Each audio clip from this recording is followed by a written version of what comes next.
시작하도록 하겠습니다. 저는 이번 연도 WSDM의 Position Aware Subgraph Neural Network with Data Efficient Learning이라는 제목의 논문에 대해서 발표하도록 하겠습니다. 차례는 다음과 같고, 어, 여기서 그래프 리프레젠테이션 러닝이라는 것에 대한 얘기를 하는데, 리프레젠테이션 러닝이라는 게 어떤 태스크를 수행하기에 적절하게 데이터의 레프레젠테이션을 학습하는 방법을 레프레젠테이션을 변형하는 방법을 학습하는 거라고 하는데, 그것을 그래프에 대해서 하는 건데요. 이것이 효과를 보려면 대량의 라벨링된 데이터가 필요하지만 현실 세계에서는 이런 라벨링된 데이터가 부족하기 때문에 최근 연구에서 이에 대한 접근법으로 데이터 에피션트 러닝 온 그래프, 여기선 GL이라고 표시를 하는데, 이 방법론, 근데 최근에 연구되어진 방법들이 다 노드 레벨이나 엣지 레벨, 그래프 레벨 기반이고 서브 그래프에 대해서에 대한 연구는 부족하다라고 해서 여기서 이거에 대한 GL 방법을 제시하겠다라고 했습니다.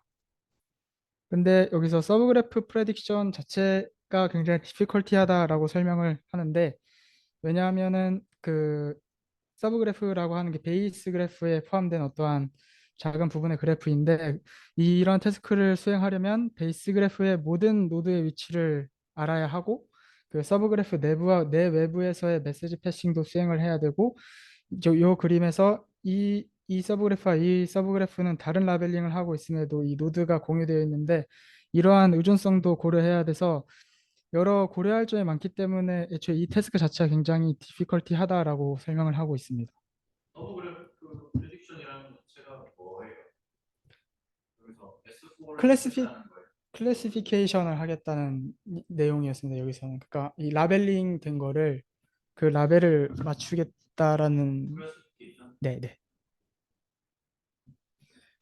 그러면서 인트로덕션에서 세 가지 이런 태스크를 수행하기 위해 해결해야 될 세 가지 문제점을 제시했는데,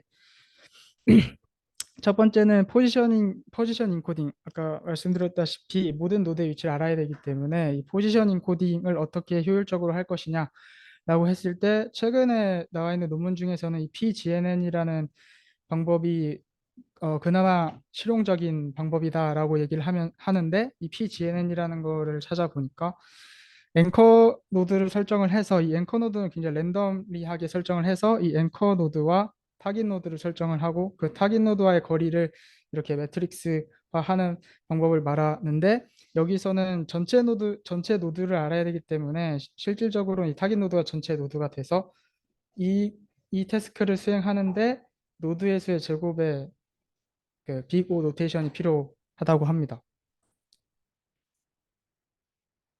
그리고 두 번째 문제점으로는 서브 그래프의 어그멘테이션을 어떻게 좋게 할 수 있느냐였는데, 실제로 그래프 어그멘테이션 메소드는 다음 이 세 가지 방법으로 실행을 하는데, 이게 서브 그래프에는 적절하지 않다라고 얘기를 하면서, 서브 그래프는 베이스 그래프보다는 더 작으면서 더 적은 노드를 갖지만 애초에 그 서브 그래프 자체에 더 풍부한 구조적 정보를 가지고 있기 때문에 실제로 이러한 랜덤 퍼터베이션 같은 방법에 매우 취약하기 때문에 이러한 방법들로는 서브 그래프 태스크에서는 적절하지 않다라고 얘기를 했고, 여기 도큐멘테이션이 왜 나와요? 그 어그멘테이션 하는 이유가 뒤에 나오긴 하는데, 인베딩을 좀 더 효율적으로 하려고 인베딩을 좀 더 정확하게 내가 여기 논문의 저자가 의도한 방식대로 하기 위해서 어그멘테이션을 사용했는데, 도큐멘테이션 대상이 서브그래프를 그 베이스 그래프에서 서브 그래프를 어그멘테이션을 하는. 노드가 아니라 네, 서브그래프 속한 노드가 아니라 통째로 네, 서브그래프. 네. 왜 그렇게 그렇게 하면 뭐가 클래시피케이션 정확도를 부족한 어, 목적이? 여기에선 그러니까 효율적인 인베딩을 하겠다였습니다. 아까 여기서 제시한 컴플렉시티를 좀 줄이고, 그 효율적인 임베딩을 하기 위한 중간 과정으로 이거를. 이번 문제를 그려주고 예. 그리고 세 번째로는 서브 그래프 자체가 아까 말씀드렸다시피 적은 수의 노드를 갖지만 정보 자체가 정보량이 굉장히 많기 때문에 바이어스 프로블럼이라는 게 생기게 되는데, 서브 그래프에 포함된 노드 자체는 실제로 나와 있는 모델에서는 완전히 트레인드 될 수 있지만 서브 그래프에 포함되지 않은 노드에 대해서는 그렇지 않다라고 하고 있습니다. 그 나와 있는 방법들은. 그래서 그에 따라 서브 그래프 레프레젠테이션 러닝의 일반화 능력이 감소하기 때문에 여기선 앞서 세 가지 문제를 해결하기 위해서 포지션 어웨어 데이터 이피션트 러닝 파델이라는 새로운 방법을 제시하고자 한다라고 하고 있습니다. 서브 그래프에 포함되지 않은 노드가 있나요? 다 서브 그래프로 나뉘어져 있나요? 뭐 요런 노드. 얘네는 왜 남아있죠? 어,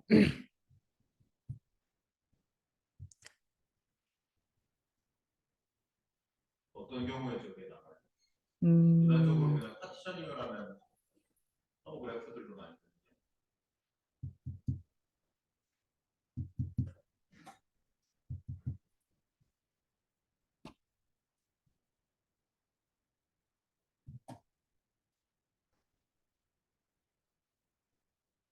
어떤 과정이 있다.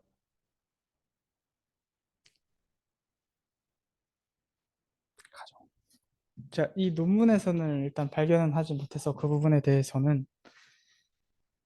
네.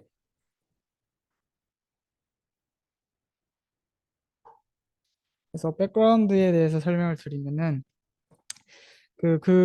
이제까지 나왔던 그래프 관련 모델의 GCN, GAT, GIN 같은 모델은 아까 말씀드렸다시피 노드 레벨이나 그래프 레벨 레프레젠테이션이기 때문에 그래프의 서브 스트럭처를 무시하는 방법이라고 하고 있고, 그 이런 서브 그래프에 대한 현소타인 서브 GNN 같은 경우에 아까 말씀드렸던 포지션 인코딩 방법으로 pGNN을 사용하고, 그것을 조금 더 발전시킨 글래스 같은 경우에는 그 서브 GNN의 이러한 방식을 취하지만 어쨌든 결과론적으로는 pGNN 기반으로 하기 때문에 그 하이 컴퓨테이셔널 컴플렉시티를 가져서 여기 본 목적인 데이터 이피션트 러닝에 적합하지 않다고 하고 있습니다.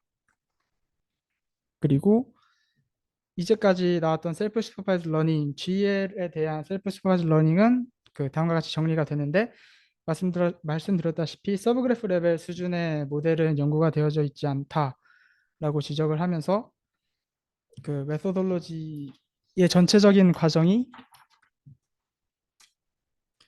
다음과 같습니다. 그래서 여기서는 이 포지션 인코딩, 그리고 어그멘테이션 하는 방법, 그다음에 컨트레시브 러닝, 그리고 뒤에 풀링, 이렇게 네 가지에 대해서 메소돌로지를 그 네 가지 단계로 나눠서 설명을 하고 있는데,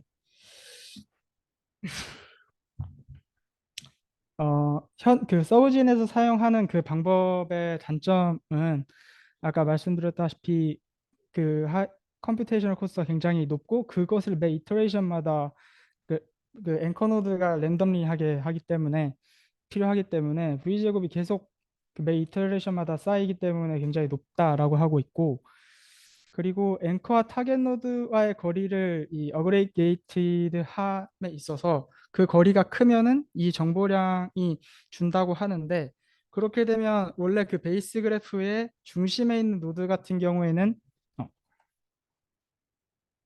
이런 노드 같은 경우에는 아무리 길어봤자 그 타겟 노드가 길어도 이 정도 수준 안에서 놀지만, 이 변두리에 있는 노드가 앵커가 됐을 경우에는 그 거리가 넓어지기 때문에, 아까 거리가 커지면 아까 어그리게이티드 인포메이션이 준다고 했기 때문에 그 이 상대적으로 중앙에 있는 그 노드보다 그 변두리에 있는 노드는 위크 포지션 시그널을 받을 수밖에 없다고 하고 있고, 여기서는 논문에서 non 익스프레시브 하다라고 그렇게 정의를 내렸습니다. 그래서 여기서 하고자 하는 방식은 앵커 노드를 설정하지 말고 그냥 베이스 그래프 자체의 노드들의 포지션 정보가 일반적으로 인네이트 하기 때문에 그 거리를 그대로 갖다다 쓰겠다라는 내용이었는데요. 어, 여기서 다이어미터라고 하는 것은 한 노드를 정했을 때 그 노드 중 가장 먼 거리를 의미하는데, 만약에 이 노드 VI에서 VG에 도달하지 못하는 노드에 대해서는 그 거리를 무한대라고 지정을 하고, 그, 그 무한대가 아닌, 그러니까 도달 가능한 거리에서 쇼티스트 패스를 이용해서 다음과 같은 디스턴스 매트릭스를 만듭니다. 그, 그 앞에서 포지셔닝 코딩은 시간이 오래 걸려서 안 쓴다고 했는데 네. 그 문제를 지금 첫 장에서 어떻게 해결했는지 설명한 것 같은데 설명을 다시 어떻게 하면 그러니까 지금 베이스 그래프에서의 노드들의 포지션 정보라는 것만 이용해가지고 상대적인 거리는 알 수 없을 텐데 그러니까 예제 같은 게 있나요?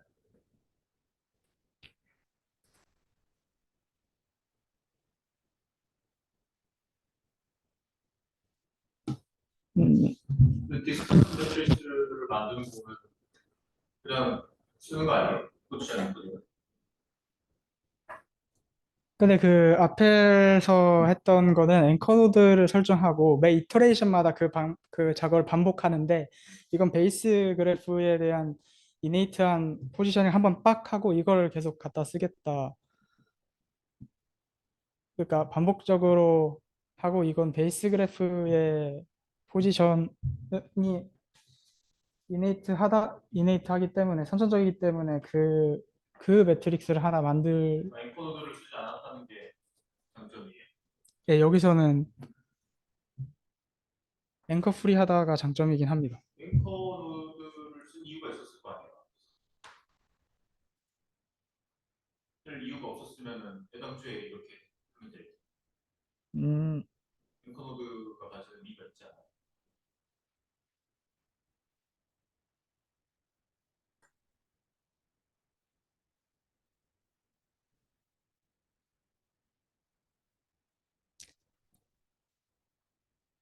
음.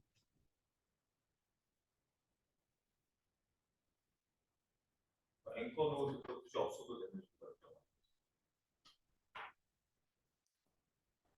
어, 그냥 보기에는 표시 코딩 그대로 쓴 것처럼 보이는데 그런 게 아니라 목적도를 확 줄여서 쓰겠다는 거죠. 예. 엔코더를 안 써서. 그럼 왜 안 써도 되느냐? 그걸 알아야죠. 그게 핵심 아닌가요? 이 내용은 뭐 그냥 일반적인 VA 기반으로 확장하고 플러스 러닝하고 포지션 어웨어가 음,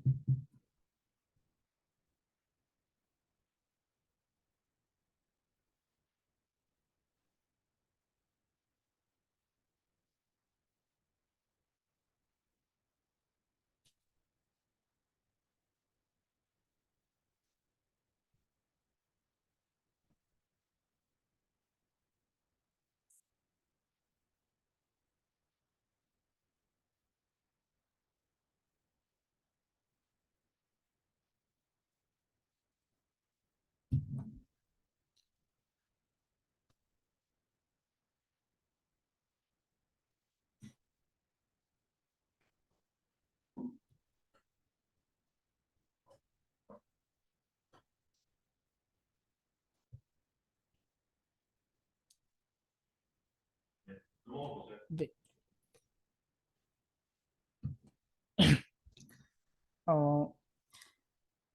어, 이런 디스턴스 매트릭스를 구하고 그 디스턴스 매트릭스를 일종의 노멀라이제이션을 하기 위해서 코사인 이 펑션을 이용해서 노멀라이제이션 하는데, 다음과 같은 거리, 그 같은 노드와의 거리가 0이기 때문에 이 대각선에 대한 요소는 1이 될 것이고, 그 각각의 어쨌든 거리가, 그러니까 이 수가 작으면 작을수록 1에 가깝고, 이 다이어미터가 이 맥스 값이기 때문에 그 맥스 값이랑 같을 경우에는 코사인 파이가 돼서 마이너스 1이 돼서 그 바운더리가 마이너스 1에서 1로 그 노멀라이제이션 된다라는 효과가 있고, 그 아까 그 도달하지 못하는 거에 대해서는 무한대인 상황에서는 그걸 마이너스 1, 그 바운더리 밖의 값인 마이너스 1.5로 두는 펑션을 취했다라고 하고 있고, 그렇게 함에 따라서 노멀라이제이션이 되는 효과가 있고,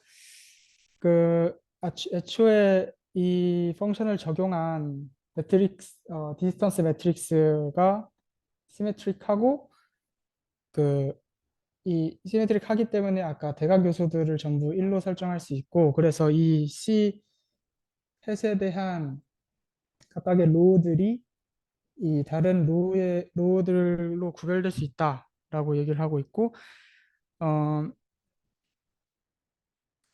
이러한 계산을 통해서 이 C I 햇에 있는 각각의 요소들이 노드 i와 모든 노드 사이에서의 홉의 최소의 수, 그러니까 이 홉이라는 거와 관련돼 있는 값으로 할 수 있음에 따라 해석 가능성이 생긴다라는 얘기를 하고 있고, 결국 그 매트릭스를 PCA를 취해서 사이즈를 축소시킨 후에 그 줄여준 행렬 다시 리니어 프로젝션을 통해서 새로운 행렬을 모으게 되는데, 여기서 PCA로 줄이게 되는 이 디멘전, 이게 하이퍼 파라미터, 러너블 되는 하이퍼 파라미터인데, 이 리니어 프로젝션을 통해서 하게 되면은 EWP라고 하는 행렬이 러너블 파라미터가 되는데, 이 리니어 프로젝션을 하는 이유가 PCA만을 했을 때는 그 러너블 되는 게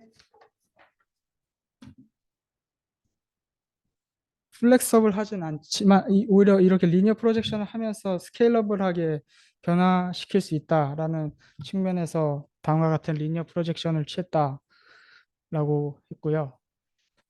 이러한 포지셔닝을 통해서 앵커 프리를 하고 아까 그 C햇의 특징을 가지면서 아까 말씀드렸던 넌 익스프레시브를 해결했다라고 얘기하고 있습니다. 플러스 매트릭스는 전체 그래프에 대해서 만드는 거예요. 네네. 정 그래프 하는 거예요. 네. 다이어미터로 적용해요, 디스턴스를. 다이어미터를 구하는 이유는 아까 이러한 정교화를 하기 위한 가정이고, 이 각각은 그 노드와의 쇼티스트 패스예요. 예, 예, 맞습니다. 다익스트라 알고리즘 이용해서. 저거를 미리 만들어 놓고 쓰겠다는 거잖아요. 네, 맞습니다. 미리 만드는데 시간이 엄청나게 걸려요. 뒤에 실험에서는 12분이 걸린다고는 하는데, 뒤에 실험에서 말씀드리도록 하겠습니다. 네.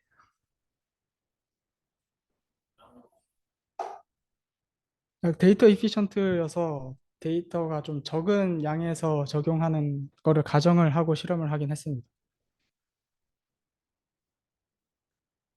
그래서 두 번째 아까 그 포지셔닝이고, 다음과 같은 오토인코더를 통해서 데이터 어그멘테이션을 하겠다라고 했는데, 그 ESK라는 게 K번째 서브그래프를 의미하고 AK가 그에 인접 행렬을 의미를 하는데요. 그래서 노드 i번째의 노드에 대한 그 노드 피처 벡터를 xi라고 놓고 포지셔닝 코딩 pi를 넣어서 그 두 개의 값을 컨캐티네이트 한 값을 피드로 주고, 인코드 여기에 인코더에 피드로 줘서 다음과 같은 식을 적용하겠다라고 했는데, 여기서 이 부분은 흔히 오토인코더에서 사용하는 그 평균과 분산을 이 분포를 따른다는 거에 대한 값이고요. 어,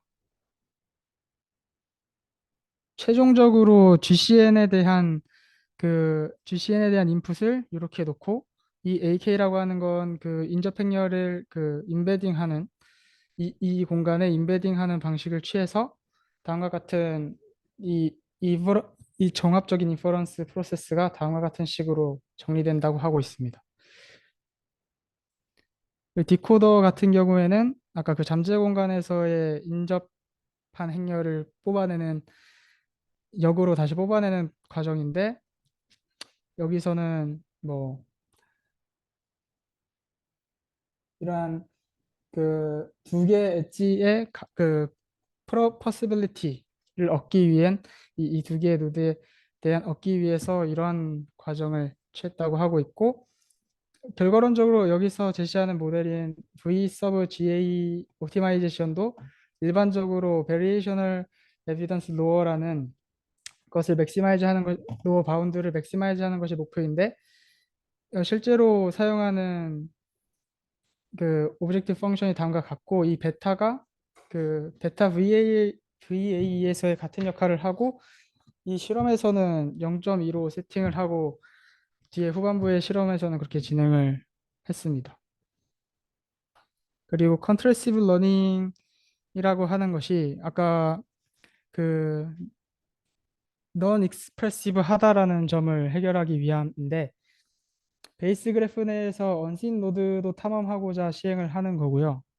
여기 그림을 보시면 이 베이스 그래프가 주어졌을 때 아까 exploratory view 탐험적 탐색을 하면서 그 생성을 하고, 여기서 할 때 그 생성하는 그 위치가 같을 경우에 SK라고 놓고, 그러니까 이 생성을 하는 과정에서 무조건 포지티브 샘플이 하나씩 발견되도록 하고, 만약에 발견되지 않았을 땐 다시 랜덤워크, 이게 다시 건너뛰면서 서브 그래프를 다시 생성을 하는 건데, 그래서 그 서브 그래프가 일치하는, 그러니까 포지티브 샘플을 무조건 생성하게끔 이런 방식을 취했고, 익스플로터블 뷰는 아까 설명드렸던 V 서브 GA라는 거를 돌려서 나온 결과를 말을 하는 겁니다.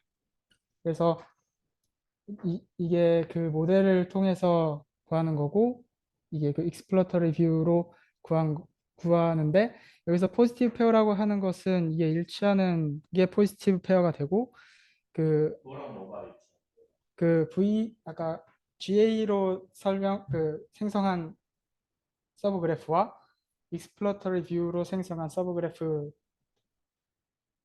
일치하는 거를 포지티브 페어라고 보고 있습니다. 지금 생성하는 방식이 두 가지예요. 예. 그래서 그 생성한 걸 가지고 비교를 하겠다라는 내용입니다. 근데 생성한 게 어떻게 같을 수가 있어요? 아예 같다라는 게 보시면은 아예 같진 않는데, 이 모양이 다른 걸 보면은 그 그러니까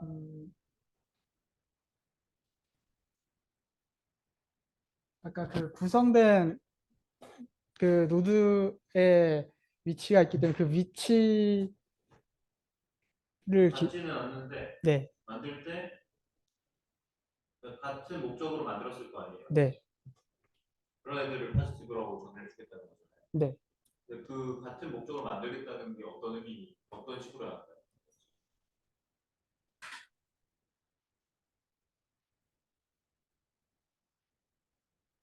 K와 I가 다르다는 거는 어떻게 하는 거고, 같다는 건 어떻게 해요?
I랑 K가 같다는 게 무슨 말이에요?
끝나고 보면 다시 한번 아, 네.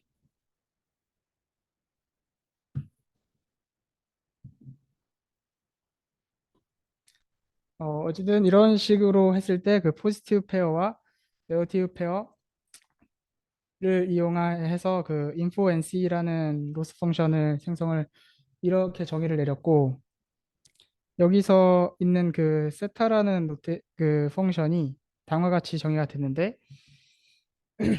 그 이 NP 여기 서브그래프 풀링에 나와 있는 방법인데요. 여기부터 설명을 드리면 네이버 임베딩 X라고 해서 이게 저희가 처음에 했던 XI 그 i번째 노드 피처 벡터랑 포지션 벡터를 컨캐티네이트한 그 과정이고 이런 식으로 했을 때 생성되는 인코딩을 ENP라고 보고 그냥 포지셔닝 인코딩만을 한 해서 그 딥러닝 모델을 돌렸을 때의 인코딩을 ES라고 봤을 때 그걸 스트럭처 인코딩이라고 보는데 그거에 대해 그렇게 구한 노드에 대한 유사도를 이용해서 이 세타를 정의를 해서 다음 같은 로스 펑션을 사용한다라는 내용이고 최종적으로 아까 그러한 임베딩 두 개의 방식과 이 임베딩한 그 방식을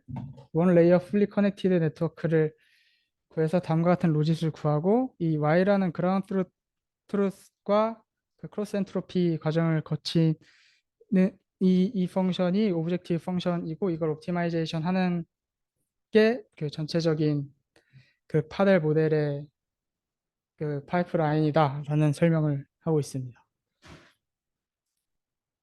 그 다음부터는 실험인데요. 그 실험에서는 대표적으로 이 세 가지 데이터셋에 대해서 썼는데 보시면 그 10%만 사용을 하고 있습니다. 왜냐하면 데이터 이피션트 러닝 하에서를 말한 거기 때문에 소규모 데이터를 에서의 성능을 보고자 하기 때문에 그렇게 했다고 하고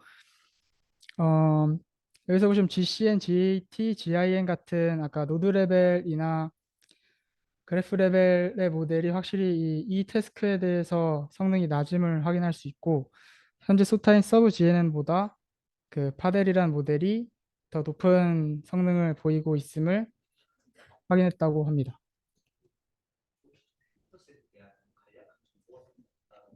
아, 네. 그 데이터셋 같은 경우는 노드 수와 엣지 수가 굉장히 중요하고 거기에 쌓여 있는 어트리뷰트가 굉장히 중요하다고 알고 있어서 어,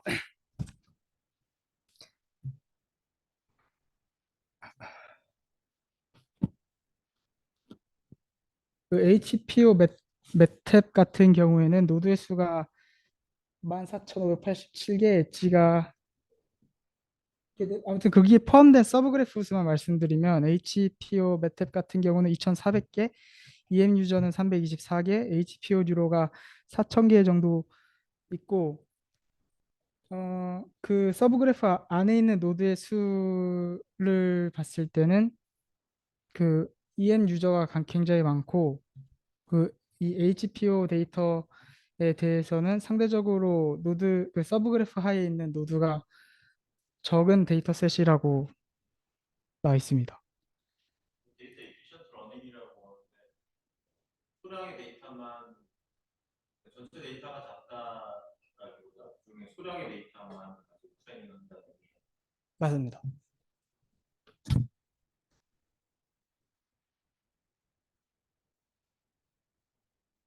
그래서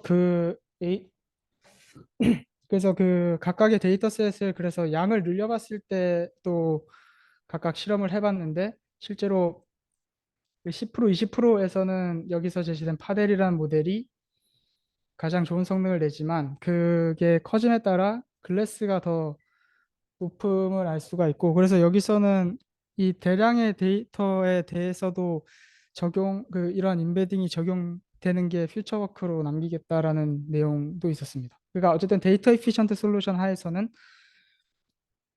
파델이 가장 좋은 성능을 보인 것을 확인했다고 하고 있습니다.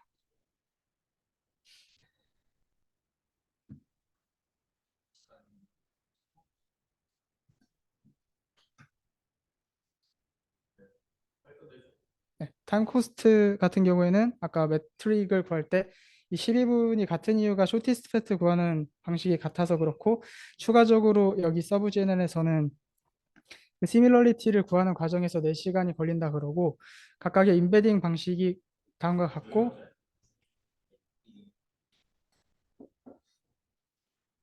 아무래도 수업 있어요. 저희 3시. 네. 그러면 뒤에 참고하고 마무리할게요. 수고하셨습니다.